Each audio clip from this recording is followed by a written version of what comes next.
24절 말씀.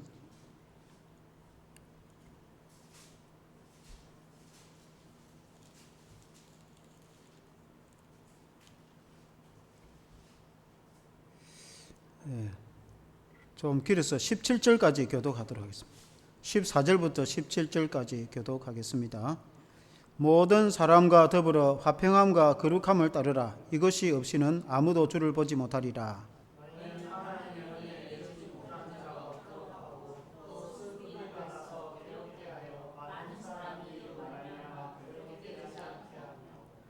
음행하는 자와 혹 한 그릇 음식을 위하여 장자의 명분을 판 에서와 같이 망령된 자가 없도록 살피라. 너희가 아는 바와 같이 그가 그 후에 축복을 이어받으려고 눈물을 흘리며 구하되 버림바가 되어 회개할 기회를 얻지 못하였느니라. 아멘. 할렐루야. 화평과 은혜를 따르라 라는 제목으로 말씀을 드리겠습니다. 이 히브리서 11장은 이 앞장은 믿음의 장이다 그렇게 알고 있습니다. 이어서 히브리서 12장은 그럼 그 믿음을 어떻게 실천하며 살 것인가 하는 이제 그런 말씀으로 이어집니다. 히브리서 12장 그 2절에 이어지는 말씀에 보면 같이 한번 읽어보겠습니다. 2절 시작. 믿음의 주요 또 온전하게 하시는 이인 예수를 바라보자. 그는 그 앞에 있는 기쁨을 위하여 십자가를 참으사 부끄러움을 개의치 아니하시더니 하나님 보좌 우편에 앉으셨느니라. 여기 보면 믿음의 주이며 또 우리를 온전하게 하시는 이는 예수 그리스도이시다. 그래서 예수 그리스도를 바라보라. 그것이 믿음이다고 성경에 말씀했죠. 그러면 예수님을 믿고 믿음을 가진 자라고 하는 성도는 어떻게 살아가는가? 그게 12장과 13장을 이어서 말씀되어지는데 오늘 읽은 12장의 이 말씀은 14절부터 화평을 따르라. 거룩하고 또 썸뿌리를 조심하고 또 이런 이제 말씀입니다. 오늘 이 말씀으로 은혜를 받기를 원합니다. 첫째는 모든 사람과 더불어 화평을 따르라. 한번 같이 해봅시다. 모든 사람과 더불어 화평을 따르라. 오늘 읽은 히브리서 12장 14절에 제가 한번 읽어보겠습니다. 모든 사람과 더불어 화평함과 거룩함을 따르라. 이것이 없이는 아무도 주를 보지 못하리라. 그러니까 주님을 보는 자는 화평을 따른다. 화평은 이제 헬라어로 에이레네는 영어로는 peace, 평화죠. 히브리어 말로 하면 빨리 와닿죠. 샬롬. 샬롬이란 말은 하나님이 우리에게 주시는 평강으로 마음의 내적 평강과 가정의 행복과 또 교회와 이웃의 화평과 나라의 그 평강을 포함하는 그런 이제 샬롬의 의미인데 이 히브리서에 이어 헬라어의 이 화평 또한 그런 말씀이기도 하고 우리 예수 믿는 성도는 화평을 귀중하게 여겨야 된다. 화평하라. 다른 사람과 화평하라. 먼저는 그리스도인의 마땅히 화평이 되는데 성도와의 관계에 있어서 화평을 유지해야 된다. 고 볼 수가 있습니다. 모든 사람과 더불어 화평하라. 모든 사람이라는 것은 교회 안에서 성도와 화평하고 또 이웃과도 화평이 되겠죠. 그래서 먼저는 교회 안에 성도와 화평하는 것이 중요하다. 우리가 예수 믿는 성도들이 있죠. 그래서 예수 믿는 성도는 교회 안에서 당연히 평강이 넘치는 은혜가 넘치는 교회가 되어야 되진다. 왜냐하면 우리 주님이 평강의 주님이시기 때문에 그렇습니다. 주님이 이 땅에 오신 것은 화평을 위해서 오셨다. 하나님과 인간이 죄로 원수되었을 때에 주님이 십자가에 달리심으로 하나님과 우리를 화목하게 하시고 평화의 왕이시다고 주님을 표현하지 않습니까? 그래서 메시아는 평화의 주이시거든요. 예수님은 화평의 주이시거든요. 그래서 예수님을 주로 믿는 우리 성도는 마땅히 예수님의 그 길을 따라야 되죠. 그래서 우리는 화평이 중요한 거죠. 교회는 화평을 이루어야 된다. 이렇게 볼 수 있습니다.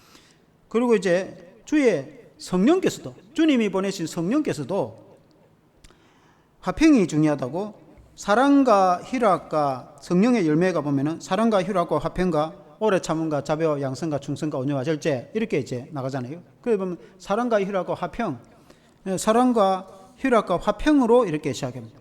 그래서 주님이 보내신 성령 역시 화평의 영이시다. 그래서 예수 믿는 교회의 성도는 당연히 성령이 임하시기 때문에 우리는 성령 받은 성도로서 화평의 성도가 되어서 성도가 서로 화평하는 것이 마땅하다. 그래서 교회 안에서는 평강이 넘치고 은혜가 넘치고 화평이 넘치는 교회가 되어진다. 교회가 만일에 분쟁이 일어나고 그러면은 교회가 은혜가 떨어지고 그러면 이제 성도들은 나가고 교회는 성장이 불가능해지는 거죠.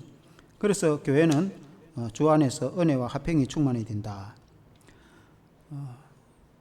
두 번째, 이어서 성도는 다른 사회의 사람들과도 화평해야 된다는 거예요. 교회 안에서는 말할 것도 없고 세상의 사람들과도, 왜냐하면 모든 사람과 더불어 14절에 모든 사람과 더불어 화평함을 따르라.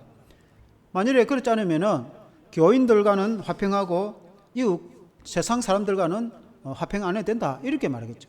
그러나 우리 하나님도 우리 예수님도 비와 말씀처럼 하늘에서 비를 내리실 때 선한 자와 악한 자를 동시에 내리고 햇빛도 모든 사람들에게 똑같이 내린 것처럼 우리 그리스도인이 교회 안이나 교회 밖에서 당연히 화평으로 빛으로 세상 사람들과 좋은 관계를 유지해야 된다. 그렇게 볼 수 있습니다. 그래서 예수 믿는 성도가 있는 그 사회는 화평이 넘치는 사회가 되도록 우리가 그런 주역이 되어야 된다. 이렇게 이제 볼 수 있겠죠.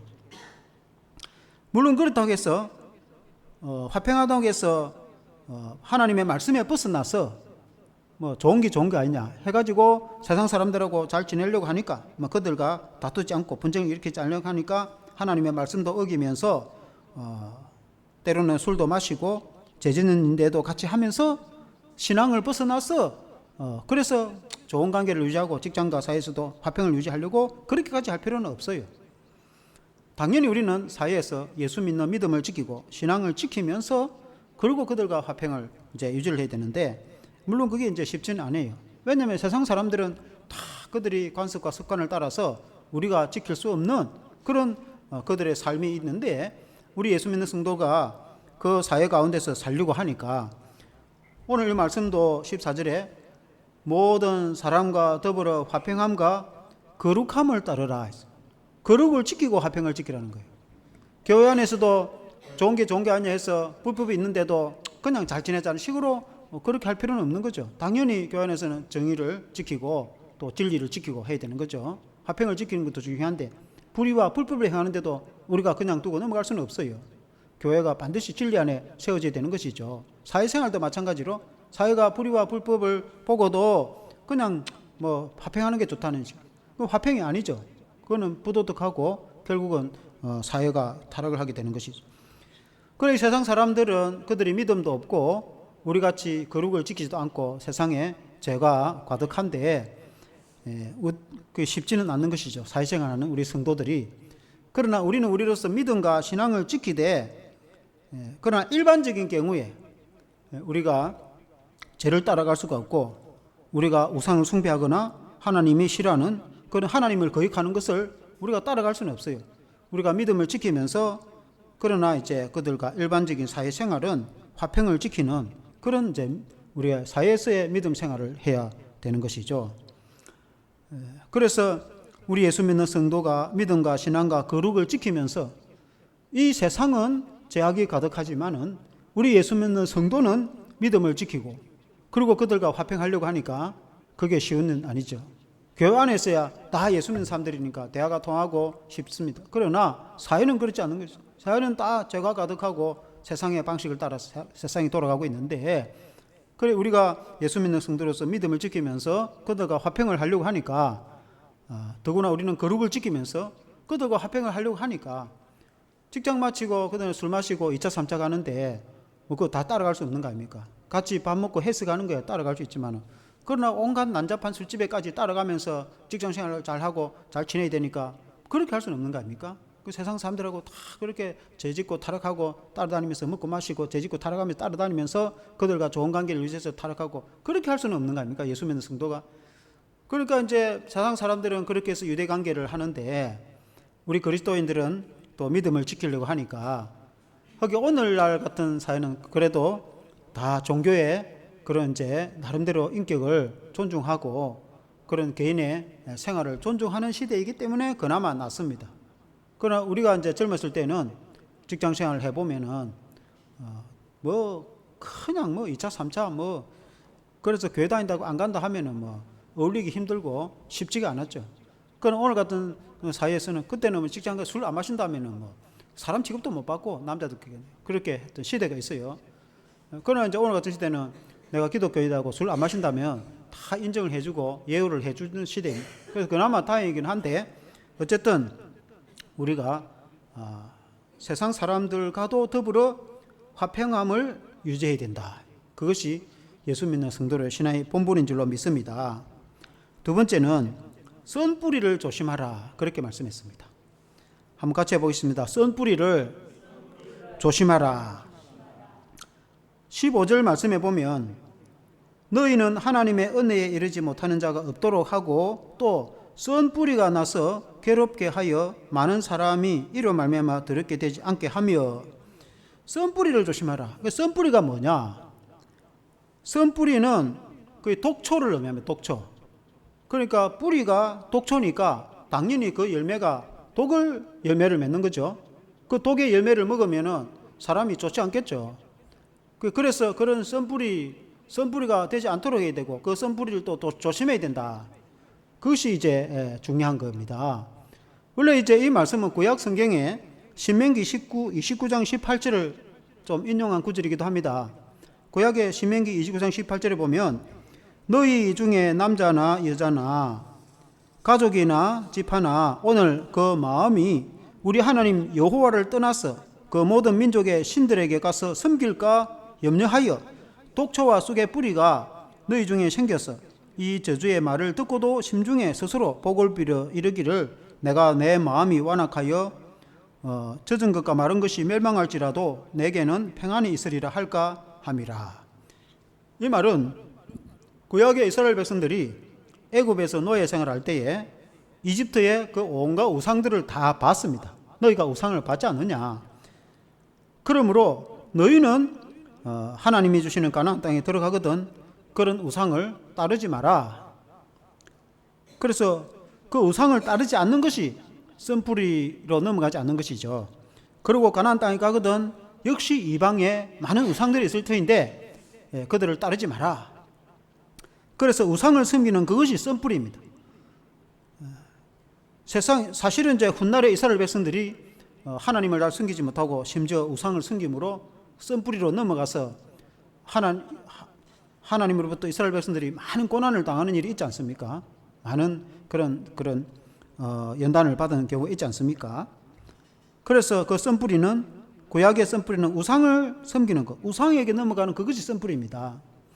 이제 이 신약 시대의 이 초대교회 시대 같은 경우에는 대개의 이 썬뿌리라고 하면은 이단에 넘어가는 걸 말합니다.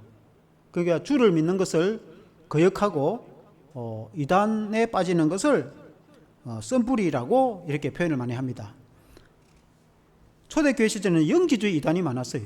영지주의라고 하는 것은 영적인 지식, 다시 말하면 영적인 지식이 있는 것 같은데 그 사람이 잘못된 신학을 가지고 있는 겁니다.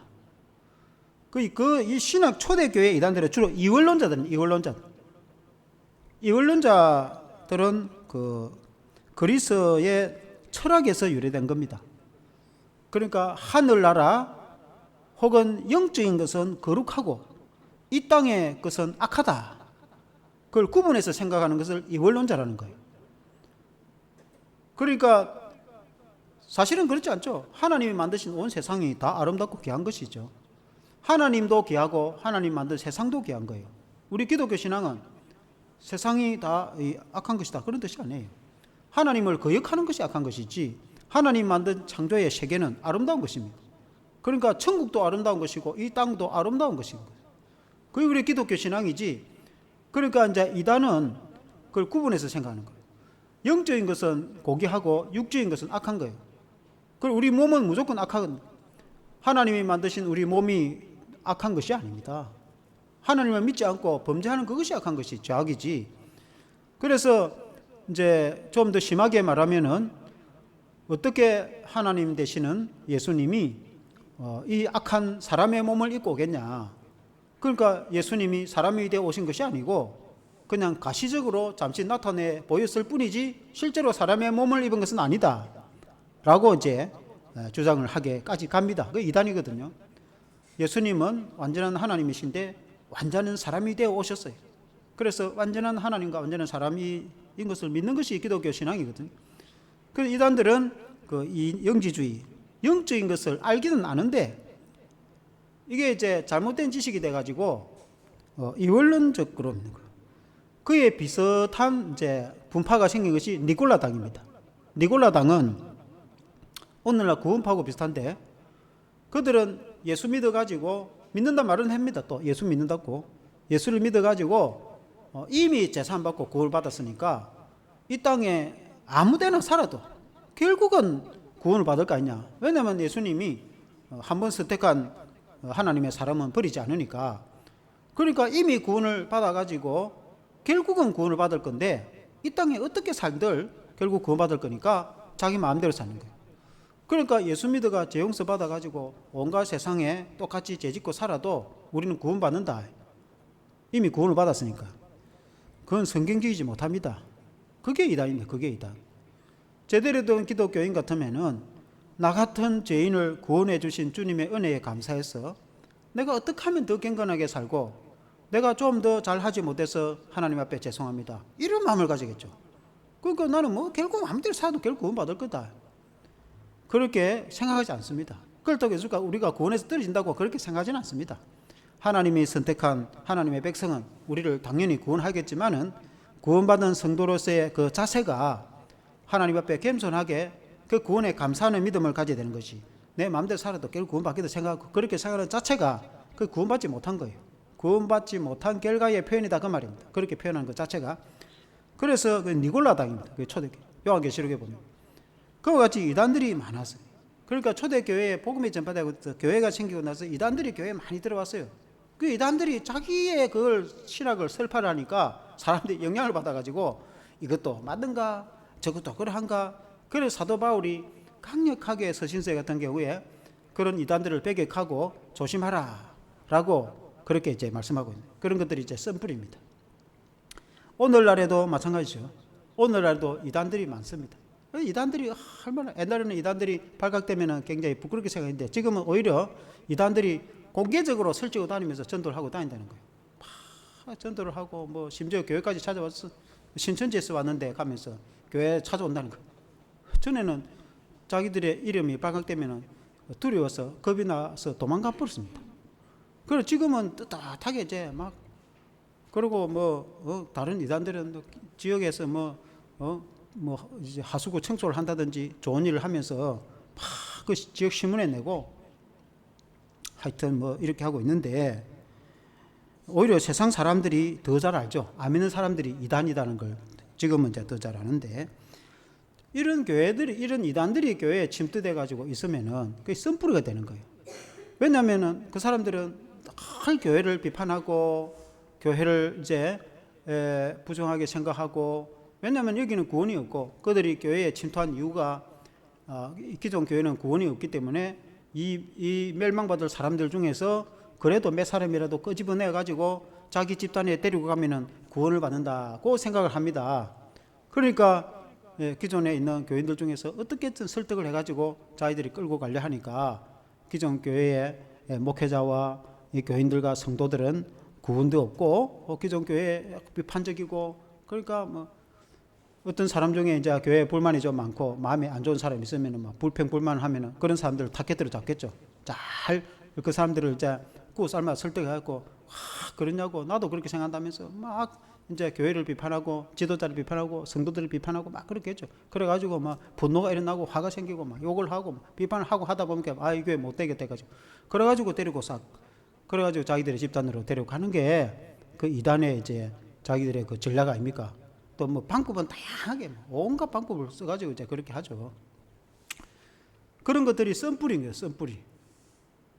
썬뿌리는 뿌리가 이 독인데 열매도 결국은 독초 아닙니까? 그 썬뿌리를 먹으면은 그거는 뭐 죽거나 병드는 거 아닙니까?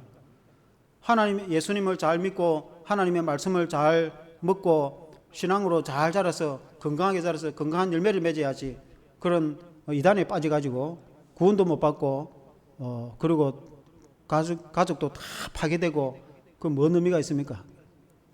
그러니까 지금 이 전국에 얼마나 많은 사람들이 그 간증합니까? 한국 전체에만 그 온갖 들끓고 있는 것들 그런 일들 아닙니까? 얼마나 그 가정에 피해가 일어나가지고 부모들이 그 집 나간 자식들 찾으러 가가지고 그 자식들은 그 빠져갖고 안 나온다 하고 그 사람들은 봐라 본인이 다 큰 청년이 안 간다 하는데 경찰 신고하면은 부모가 더 손해보는 팩. 경찰 가보자. 경찰서에 갔다. 부모님이 내 자식 구하러 왔다 하고 그 이단에서는 청년이 온 거 아니냐고. 그럼 경찰이 물어보겠죠. 부모 따라 집에 갈래? 그 이단이 있는 그 집단에 갈래? 이렇게 물어본대. 그 본인이 나 부모 따른 거 그거 가겠다고 이렇게 말을 하는 경우가 있단 말이에요. 그 빠져놓으면은 그러니까 경찰이 다큰 청년이 본인이 그거 가겠다 하는데 어떻게 하겠냐? 그 부모도 어떻게 못하는 거예요. 그러니까 부모가 학교 가라니까 학교 안 다니고 그거가 빠져 있고 직장 다니는데 포기해버리고 그거에 빠져 있으니까 부모가 속이 터져서 살지를 못하는 거죠. 그러니까 피켓 들고 그 앞에 가서 내 자식 돌려달라고 돌아오라고 피켓 따고 들고 있어가지고 이제 전문 상담가하고 상담을 하면은 아 이게 잘못됐구나 깨달았을 때 스스로 깨닫고 돌아오면 이제 그때서야 나올 수가 있는 거죠. 그래서 이 이단들도 상당히 조심스러운데 그 이단에 영향이 있는 거죠. 오늘 한국 교회에 웬만한 교회는 다 이단이 들어가 있다고 보면 됩니다. 웬만하게 그 뭐 나름대로 돼 있는 교회는 이단이 뭐 거의 다 들어가 있습니다. 그러니까 그거는 뭐 발각되지가 않아요. 숨에서 발각되면 가쁘니까.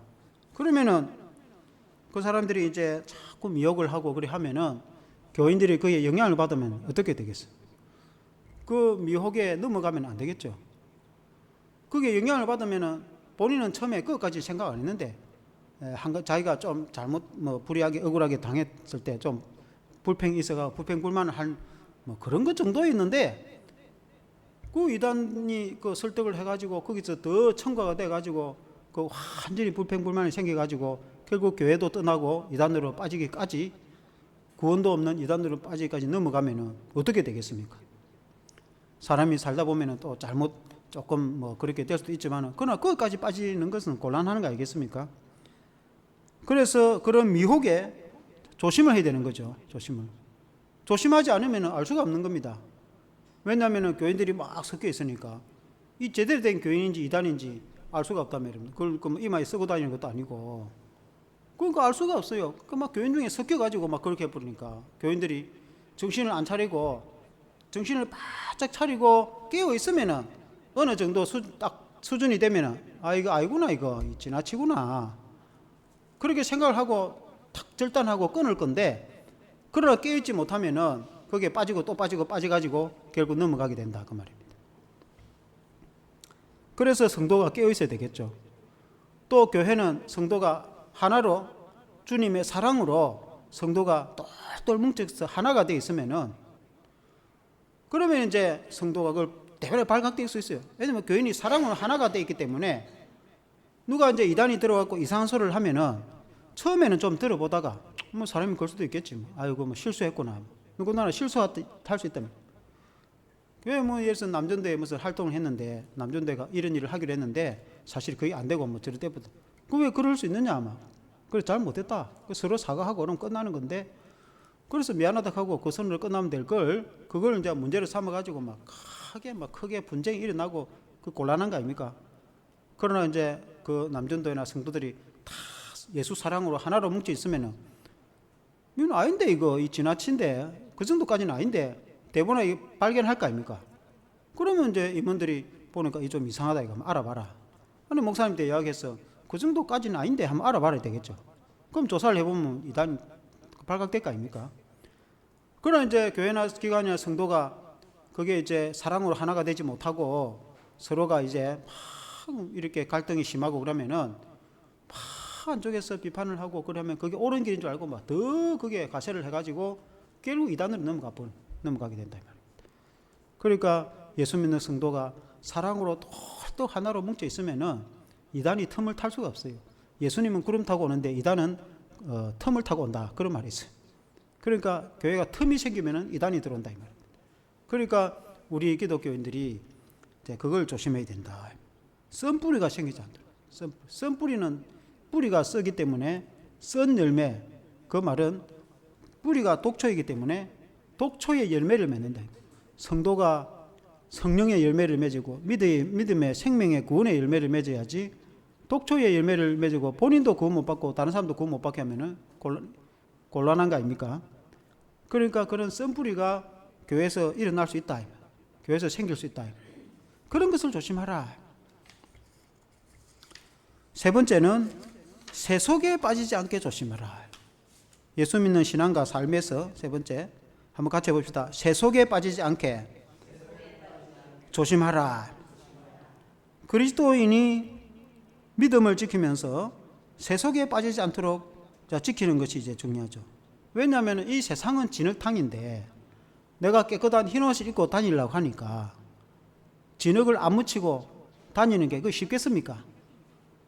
그러니까 온 길거리가 진흙탕인데 나는 흰옷을 입고 이 거리를 지나가면은 뻘물이 튀고 하면은 흰옷에 때가 묻을 거 아닙니까? 그 깨끗한 성도는 흰옷을 입은 세마포 옷을 입은 그런 성도라고 하지 않습니까? 그 세마포 옷을 흰옷을 입은 성도가 세상은 진흙탕이 가득한데 그러니까 이 옷을 깨끗하게 온 얼룩이 이 진흙이 비록 흰옷이지만은 진흙범벅이 돼갖고 그래가 옷을 입고 다닐 수 없는 거 아닙니까? 그러니까 이제 이게 얼마나 조심스럽습니까? 교회 안에서야 그나마 그래도 좀 낫잖아요. 다 믿는 사람들이니까. 세상에 나가면 그렇단 말입니다.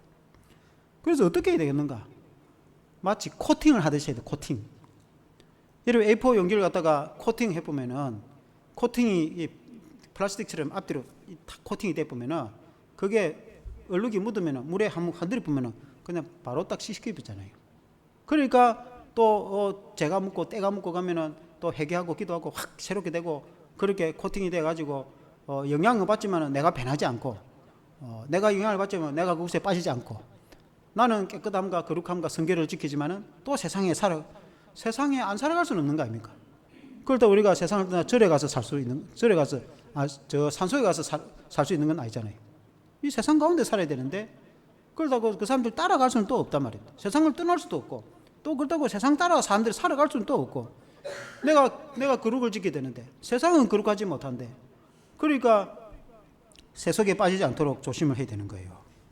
16절에 보니까 음행하는 자와 혹 한 그릇 음식을 위하여 장자의 명분을 판 에서와 같이 망령된 자가 없도록 살피라.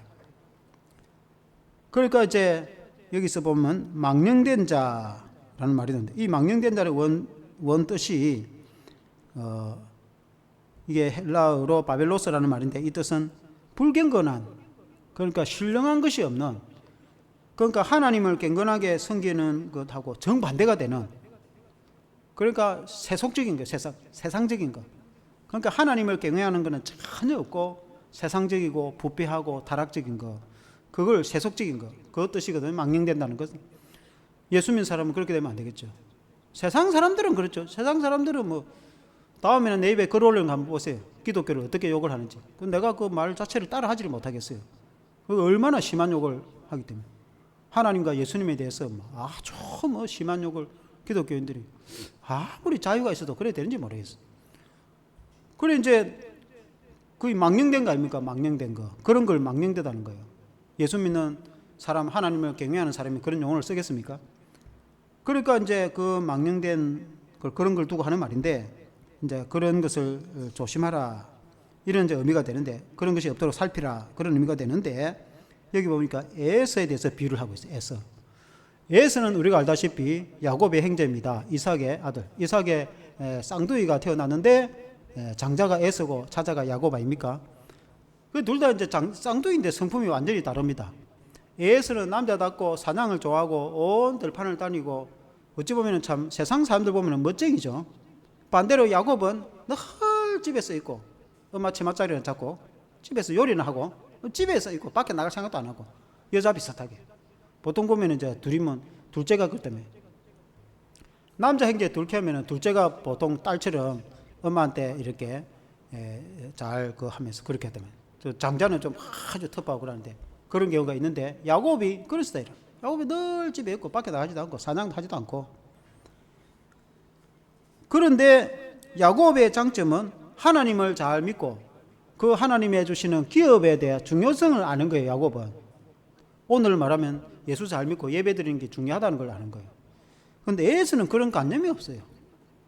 사냥해가지고 아주 남자답게 막 도끼 들고 다니고 그런 거는 잘하는데, 하나님 앞에 경건하게 예배를 드린다든지 바쁘면 예배 참석 안 해보고, 그러니까 하나님께서 아브람 할아버지 아브람 아버지 이삭을 통해서 물려준 그 믿음의 전통, 그에 대한 관심이 없는 겁니다.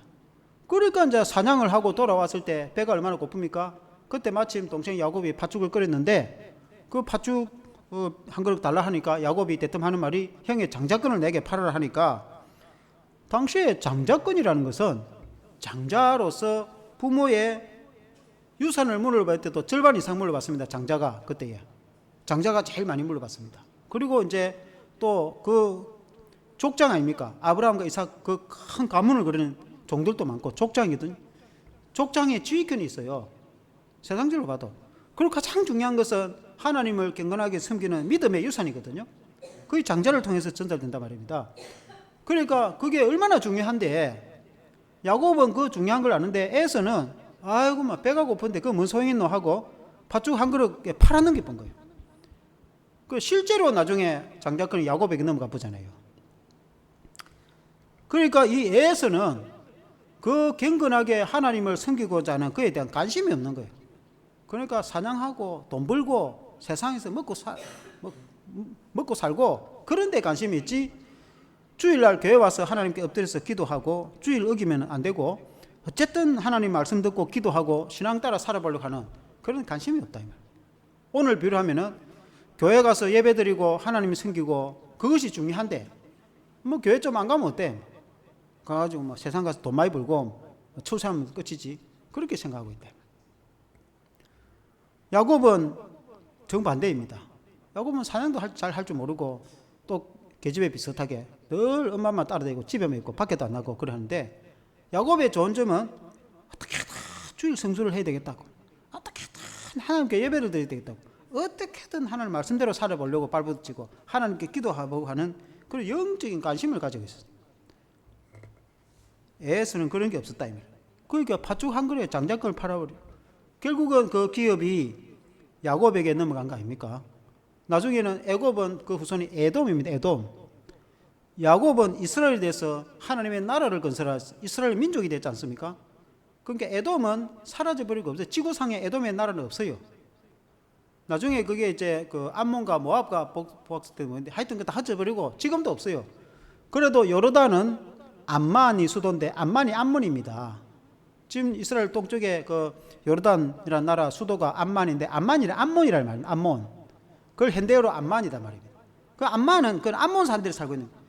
모압과 암몬은 그래도 요르단이라는 나라가 아직까지 있잖아요. 모압과 암몬은. 에서는 그것도 없어요. 에서 에돔이라는 나라는 자체가 없어요. 그러니까 하나님의 나라를 건설한 야곱은 이스라엘 되었는데 에돔의 나라는 온데간도 없어요. 그 하나님을 경배하고자 하는 마음 자체도 없었고. 그러니까 팥죽 한 그릇에 장자권을 넘겨버렸다 이 말이에요. 오늘 우리가 예수 믿는 신앙이 얼마나 중요한데 이 신앙을 생각 안 하고 세상에 먹고 마시고 세상의 쾌락 때문에 믿음을 포기하고 버리면 어떻게 되겠어요? 그러니까 세속에 빠지지 않도록 조심해라. 세상에 온갖 쾌락들이 많고 이 세상에 그런 육신적 눈으로 볼 때는 좋은 것이 많기 때문에 오늘날 복음 전도 안 되는 이유도 다 그런 거 아닙니까? 세상에 쾌락과 좋은 것들이 많기 때문에 하나님 섬기는 하나님 눈에 안 들어오는 거예요. 하나님 섬기고자 하는 마음이 없는 겁니다. 그러니까 전도가 안 되는 거 아닙니까? 더군다나 오늘날에는 마약이 옛날에는 그래도 우리나라가 청정국인데 몇 프로가 있더라고요. 내가 숫자가 기억이 안 나는데 몇 프로 이하가 마약의 청정, 우리나라가 불과 몇 년 전에도 몇 프로 이하였어요. 지금은 그걸 초과해서 마약 청정국이라고 말할 수가 없어요. 그 말은 마약이 천지로 돌아다닌다. 그 뉴스 보니까 청소년들한테 마약이 온데 퍼지고 있단 말이에요. 청소년들, 중고등학생들한테. 그리고 이제 동남아시아나 그 외국인 근로자들, 그 사람들이 들어올 때 마약을 들고 가지고 막 그 사람들 통해서 또 유포를 하고 나라가 막 엉망진창이니까. 그 마약에 빠지면 어떻게 되겠어? 세상의 쾌락에 빠져가지고 하나님을 경건하게 섬기고자 하는 그런 데는 관심이 없고 마약이 천지가 돼가지고 온 나라가 사회가 이런 시대가 되어버렸단 말이에요. 우리나라 대한민국이 우리가 사는 이 사회가 그렇단 말입니다. 여러분이 그렇다는 뜻이 아니고. 그러니까 그런 것들을 조심해야 되겠죠. 조심해. 그러니까 이제 그런 영향을 우리가 안 받고 우리 믿음을 지키려고 하니까 그게 쉽지 않단 말이에요. 얼마 전에 뉴스를 보니까 서울시장이 키워축제 허락하지 않았는데 자기들 키워축제 했단 말이에요. 그래가지고 하루를 허락했는가 모르겠는데 하여튼 자기들이 또 마음대로 해버렸어. 그래가지고 또 난리 나가지고 대구에서 한번 난리 났는데 서울에서 또 난리 났어요. 오늘날 이 시대가 이런 시대가 됐는데 우리 예수 믿는 성도가 이 사회의 부패함에 영향을 받지 않도록 에스 같은 그런 영향을 받지 않도록 조심을 해. 신앙이 철두철미하지 않으면 신앙이 강력하게 예수를 믿는 이 믿음이 철두철미하지 않으면 그냥 조금씩 물이 스며들듯이 조금 더 스며들고 또 조금 스며들고 그 세속이 스며들어 가지고 세상에 빠져버린다 말이에요. 그렇게 세상 사람들하고 지내다 보면 신앙도 포기해보고 떠나버린다. 그러니까 이제 그런 걸 조심해라. 그리고 그 세상의 물결이 교회로 들어오고 교회가 세속적으로 교회는 예수 잘 믿고 하나님 섬기는 게 교회 아닙니까? 그게 제일 중요하거든요. 그러나 교회에서 온갖 다른 걸 막 하다 보니까 정작 중요한 예수 믿는 신앙을 잃어버리고 세상적인 것들이 교회에 들어와가지고 이 교회인지 세상인지 이 단체인지 구분이 안 될 정도로 그렇게 변질될 수도 있어요. 그러니까 이 예수 믿는 신앙이라는 것이 얼마나 중요한지 이 신앙을 또 지키고 우리의 생명보다도 더 신앙을 지키고 이 신앙을 우리가 강력하게 지켜야 우리 자신이 세속에 빠지지 않고 교회가 세속적으로 빠지지 않고 신앙과 전통을 지키게 된다. 그래 아니면 세속적으로 나도 모르게 내가 세상에 빠지려고 빠지는 게 아니고 이 세상 사람들이 다 잘 먹고 잘 살고 사회가 발달하고 하다 보니까 이게 당연한 건 줄 알고 그게 그냥 세상 사람들 따라가다 보면은 어느 순간에 신앙도 잃어버리고 세속에 빠져버릴 수 있다 이 말이에요. 세속화된다 이 말이에요. 그리고 지금은 기독교가 세속화 많이 되었다고 이야기하고 있다.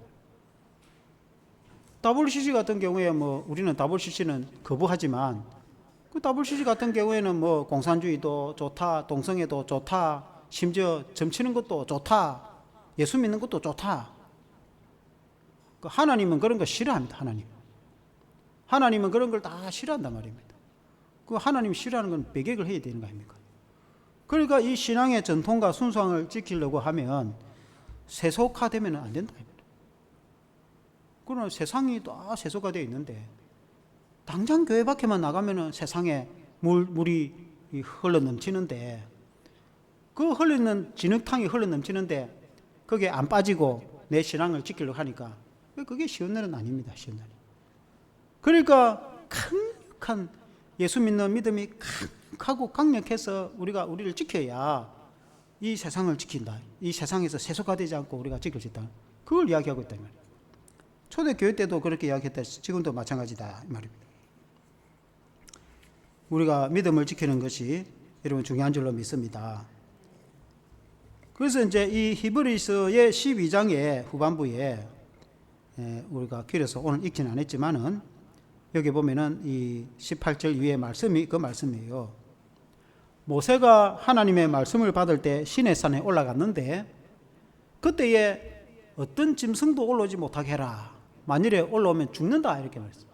그러니까 하나님이 그 말씀 하나님은 너무나 거룩하신 분이시기 때문에 모세와는 하나님이 대면하여서 말씀을 했어요. 그러나 다른 사람들은 선지자일지라도 환상이나 꿈을 통해서 비전을 보여줬습니다. 직접 말로 이렇게 해주는 것은 거의 없었어요. 그런데 모세는 직접 대면하여서 하나님이 말씀했다고 모세가 아주 경건했겠죠. 그러니까 말씀한 거예요. 그래서 하나님이 임재하였을 때 아무도 오지 못하게 해라. 왜냐하면 하나님은 너무나 거룩하신 분이고 인간은 죄인이니까 박치게 하면 죽을 수가 있다. 우사처럼. 짐승도 못 오게 해라. 죽을 거다. 그러니까 아무도 가까이 안 갔어요. 모세만 간 거예요. 그러니까 하나님이 모세에게 임해가지고 말씀을 다 전해줬어요. 그래서 하나님을 대면하고 모세가 오니까 그 하나님을 대하여 온 것만 해도 모세가 영향을 받아가지고 얼굴에 광채가 났단 말입니다. 그러니까 모세 얼굴에 환하게 너무 빛이 나니까 사람들이 얼굴을 쳐다볼 수가 없어요. 너무 빛이 나니까 눈이 부시니까. 그러니까 모세가 얼굴에 수건을 가리고 그래 이제 말을 한 거예요. 좀처럼 도저히 볼 수가 없으니까 수건을 좀 가려달라. 그러니까 모세가 수건을 가리고 백성에게 말씀했다. 하나님을 대면하고 온 모세가 그렇게 했다 이렇게 말씀했어요. 그러니까 하나님은 거룩하신 분이다 그 말씀이죠. 우리 인간은 죄인이라면 하나님은 거룩하신 분이시다. 그런데 이제 세월 시간이 지나가지고 이스라엘 백성들이 완악해가지고 뭐 모세만 뭐 하나님이 말씀하시나, 모세만 하나님의 종이가 뭐 하나님 우리에게는 안 나타나시나, 우리에게는 말씀 안 하시나 그렇게 됐죠. 그러니까 그럼 그렇게 해보시라고. 그러니까 하나님이 사람들에게 직접 말씀을 해본 거예요. 그러니까 고막이 터져서 죽을 것 같은 거예요. 너무 하나님의 영광이 임재가 임하니까 겁이 나가지고 차라리 죽는 게 낫지 견딜 수가 없는 거예요. 그러니까 절대로 모세 보고 다시는 우리가 직접 하나님 대면하지 않도록 하나님이 모세 당신을 통해서 말씀을 들어가지고 우리에게 전해달라고 절대로 우리에게 직접 말씀하지 않도록 하시라고 모세에게 신신당부를 하는 거예요. 그게 구약성경에 나옵니다. 오늘 이 내용이 다음 구절에 그 내용 겁니다. 그러니까 하나님이 얼마나 거룩하신 분이고 우리 인간이 얼마나 죄인이며 하나님의 앞에서의 말씀이 얼마나 거룩하다. 그걸 이제 말씀하고 있는 거 아닙니까? 그런데 이제 구약시대에 그렇게 했어요. 구약시대. 오죽했으면 모세가 얼굴을 가렸겠습니까? 그러나 신약의 성도는 예수 그리스도의 예수님의 핏부림을 받아서 우리가 하나님의 그 회에 참여하는 자가 되었다. 그런 내용이에요. 이 내용, 본문의 내용이. 그러니까 하나님 앞에서 공회 앞에 직접 들어와 버렸다. 그 말인 거예요. 그러니까 구약의 이스라엘 백성들은 거룩하신 하나님의 말씀을 들은 모세가 말씀을 전해줄 때만 해도, 전해만 주도 모세의 얼굴에 광채가 나갔고 쳐다보지를 못했는데 수건을 가리고 말을 해야 될 정도인데, 그러나 신약의 성도는 하나님 앞에서 하나님을 대면하는 거예요. 말하자면 이게 해석을 하자면 그 내용입니다. 우리가 하나님을 대면해가지고 하나님이 임재한 곳에 우리 성도들이 들어가가지고 하나님의 공회, 성도들을 말하는 게 교회를 공회가 하나님 앞에 모여서 회의를 한다 이 말이에요. 그러니까 모세처럼 오늘 신약의 성도는 왜 그게 가능하냐? 예수 그리스도의 피로 제사함을 받았기 때문에, 예수 그리스도의 핏부림을 받아서 예수님을 통해서 오전에 말씀드렸듯이 예수님 십자가 돌았을 때 지성소에 그 막이 위로 따르부터 찢어졌잖아요. 그러니까 예수님이 살을 찢으셔가지고 예수님을 통해서 하나님 은혜 앞에 우리가 들어와 붙단 말이에요. 예수 믿는 성도는. 그러니까 우리가 하나님의 눈에는 보이지 않지만은 마치 천국에 가서 하나님 앞에 선 것처럼 이 교회에 들어왔다는 것 자체가 하나님이 계시니까 하나님 앞에 모였다 이 말이에요. 우리가. 그러니까 목사나 성도는, 교회 신약의 성도는 하나님 앞에 모여 있는 성도들이다. 모세를 통해서 하나님을 만나지 않고 모세를 통해서 말을 전달해 줄 때도 모세 얼굴에 빛이 나고 직접 쳐다보지도 못했는데 하나님 앞에서 딱 들어왔으면 어떻게 됐겠어요? 신약의 성도가 위대한 공동체다. 그 이야기예요. 교회라는 것은, 신약의 교회는 위대한 공동체예요. 구약의 공동체고 비교가 안 되는 거예요. 왜냐하면 예수 피로 깨끗하게 되어가지고 이미 교회 안에 들어왔던 자체가 그렇다 이 말이에요. 그래서 여기 히브리서 끝에 하고자 하는 말씀은 그 하나님 앞에 교회 안에 들어온 성도가 하나님 말씀을 들어야 안 되겠나? 하나님의 말씀이 선포될 때 그 말씀을 들어야 안 되겠나? 들어야 된다. 그 이야기를 하고 있는 거예요. 왜 그 말씀을 들어야 됐냐? 구약의 모세가 전달해 주는 말씀도 들어야 되는 판인데 신약에는 하나님 앞에 직접 들어와 앉아 있는데 하나님 말씀을 안 들으면은 어떻게 되겠냐? 당연히 하나님 말씀을 들어야지. 그 하나님 말씀을 듣는 게 뭔데? 하나님 말씀 듣는 게 세속화하지 마라. 세상 사람들 따라가지 마라. 세상 사람들이 다 그렇게 한다고 해서 그렇게 따라가지 마라. 그 말을 지금 하고 있단 말이에요. 그 말을 우리가 들어야 안 되겠냐. 들어야 돼. 들을 자유도 있고 안 들을 자유도 있어. 들을 자유도 있고 안 들을 자유도 있어. 하나님은 너무나 좋으신 분이기 때문에 우리에게 완전한 자유를 주시는 거예요. 하나님은 자유로운 분이십니다. 우리는 노예가 아니에요. 하나님의 자녀이지 하나님의 노예가 아닙니다.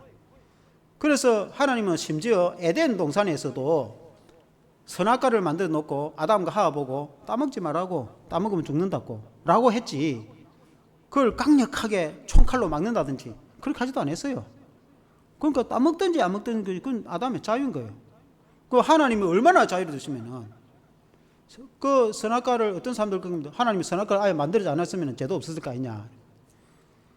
그러나 하나님은 선악과를 만들었지만 자유롭게 따먹지 말라고, 안 따먹어도 되고 따먹어도 되는 거예요.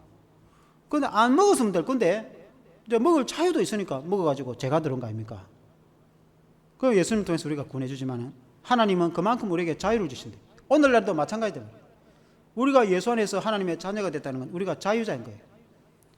이 자유를 가지고 세상에 죄 짓는 데 쓸 거냐, 아니면 하나님을 더 잘 섬기는 데 쓸 거냐, 너가 선택을 해라. 너가 여러분들이 알아서 선택해라. 그런 말씀입니다. 우리가 자유하기 때문에 내 마음대로 돌아다녀야 되겠어. 누가 잡을 사람 아무도 없어요. 교회 안 놓인다고 해서 여러분 강제로 여러분 목을 끌고 올 수 있습니까? 교회라는 것은 다 자유로 다니는 거지. 그래 우리가 세상에 죄짓고 다닐 자유도 있고 교회 와서 하나님을 잘 섬길 자유도 있는 겁니다. 우리에게는 무한 자유가 있는 거예요. 무한 자유. 무한 자유가 있는데 결국 중요한 것은 하나님이 심판을 한다는 거예요. 마지막에 아무데나 살다고 해서 그러면 끝이냐? 하나님 앞에 섰을 때 마지막에 하나님이 반드시 심판을 한다. 너 뭐 하다가 왔느냐? 물어봐. 너 어떻게 살다가 왔느냐? 하나님. 우리가 만일에 죽어서 하나님 앞에 섰을 때에 하나님이 물어보겠지. 너 세상에 살 때 뭐 했냐고. 그럼 내가 이리 살다 왔습니다. 그리고 온갖 세상에 죄짓고 다니면 하나님 뭐라고 말하겠어요? 그리고 우리가 경건하게 하나님을 섬기고 믿음과 신앙을 따라서 살다가, 주를 위해서 살다가 왔을 때 하나님 나 이렇게 살다 왔습니다 하면 하나님 뭐라고 말씀했어요? 주님이 그 의의 면류관, 생명의 면류관을 안 주시겠습니까? 그리고 우리에게는 무한 자유가 있다. 무한 자유. 뭘 할 수 있는 자유가 있는 거예요. 무한 자유. 무한 자유가 있는 대신에 무한 책임이 있다면 무한 책임. 반드시 하나님 물으신다. 책임이. 그 행동에 따른 결과가 반드시 나타나게 돼 있어요. 반드시 책임이 있는 거예요. 그럼 여러분이 세속적인 신앙으로 교회를 왔다 갔다 교회를 다니도 안 믿는 사람하고 똑같이 세상 사람들하고 같이 살면서 그런 세속적인 신앙생활을 해야 되겠습니까? 아니면은 이 세상이 악하지만은 그래도 우리는 예수 잘 믿어가지고 경건하게 믿음 따라 살려고 최선을 다하고 믿음을 지키고 우리가 예수를 믿어서 하나님의 백성이 되어서 천국 백성이 되고 우리가 구원을 받았는데, 우리가 하나님 말씀 듣고 우리가 신앙을 따라 살려고 애를 쓰고 발버둥 치고 어떻게든 믿음과 신앙을 따라 살려고 우리가 노력하고 헌신을 하다 보면은 좋은 결과가 있는 것이죠. 여러분 우리에게 준 자유를 가지고 여러분 그렇게 해야 되지 않겠습니까? 그래서 세속적으로 하지 말아요. 세속적으로. 오늘날 교회가 많이 세속적으로 됐다. 그 말은 경건하지 못하고 신앙이 많이 퇴색돼 가지고 교회 안에서나 교회 안에도 세속이 들어와 있고 성도가 교회 밖에서도 세상 사람들하고 별 차이 없는 세속화된 경우가 많이 있다. 그 이야기를 하고 있는 겁니다. 그 하나님 기뻐하지 않는다. 비록 세상은 악하지만 죄악이 가득하지만 우리는 경건을 지켜서 신앙을 지켜야 된다. 그걸 이야기하고 있는 겁니다. 그게 쉽지는 않습니다. 그렇지만은 우리에게는 하나님의 은혜, 주님의 보혈이 있고 성령의 은혜가 있기 때문에 주 안에서 넉넉히 승리할 수 있는 은혜를 우리에게 주시는데 이 믿음으로 이제 승리를 해야 된다는 거예요. 여러분 이해가 되십니까? 그것이 신앙이다. 신앙이라는 것은 예수 믿는 믿음이 돼. 예수 믿어가지고 구원받은 하나님의 자녀가 됐으면 그 다음이 이제 중요한 거죠. 그래서 어떻게 살 건가? 어떻게 성도로서. 그 다음에 성도로서 살 때에 믿음으로 먼저는 화목하고, 그 다음에 썬뿌리를 조심하고, 그 다음에는 세속화되지 말고, 그래서 하나님을 기쁘시게 하고 말씀을 듣고 말씀에 순종하고 말씀 따라 살면은 하나님께서 은혜와 복을 주실 줄로 믿습니다. 함께 기도하겠습니다. 하나님 아버지, 우리 주님께서 오늘 이 히브리서 12장 14절부터 우리 예수 믿는 성도의 삶에 대해서 우리에게 말씀하실 때에 모든 사람과 더불어 화평함과 거룩함을 따르고 하나님의 은혜를 따르라고 말씀하고 있습니다. 썸뿌리로 인하여서 많은 사람에게 고통을 주는 그런 일들이 교회에서 일어나지 않도록 주의하라고 말씀하고 있고, 에서와 같이 팥죽 한 그릇에 장자권을 팔아버리는 이 세상의 죄악이나 쾌락 때문에 믿음을 팔아넘겨버리는 그런 일들을 하지 않도록, 세속화되지 않도록, 세상을 따라가지 않도록 예수 믿는 믿음과 신앙을 지키도록 우리에게 말씀으로 당부하고 있습니다. 하나님 아버지, 오늘 이 시대에 우리에게 꼭 맞는 말씀으로 주신 것 같습니다. 오늘 이 사회가 너무나 부패하고 부도덕하고 그야말로 우리가 오히려 공격을 받을 정도로 위험할 정도로 이런 시대에 우리가 살아가고 있습니다. 온 사회가 동성애로, 온 사회가 마약으로, 온 사회가 교회 복음에는 관심이 없고 먹고 마시고 세상이 마치 말세에 심판을 하여 치닫고 달리듯이 그런 시대에 우리가 살아가고 있습니다. 그러나 우리가 예수 믿는 성도로서 믿음을 지키고 경건을 지키고 하나님의 말씀을 따라 살아가기 위해서 하나님 아버지 발부등을 치고 결단을 하고 헌신을 하고, 우리가 예수님이 우리와 함께 하시기 때문에 예수님의 이름으로, 예수님의 능력으로 세상을 이기고 죄를 이기고 승리할 수 있도록 우리에게 무한한 자유와 무한한 은혜와 무한한 사랑을 주시는 그 하나님을 의지하여서 승리할 수 있도록 도와주시길 원합니다. 하나님 아버지, 우리가 주님 한 분 모시고 살아갈 때 세상을 이기도록 도와주시고, 주님이 보내신 성령의 충만함으로 이 세상을 이기도록 도와주시고, 우리 주님께서 우리와 함께 하셔서 우리가 하는 나라 갈 때까지 하나님이 승리하도록 도와주시옵소서. 예수님 이름으로 기도합니다. 아멘.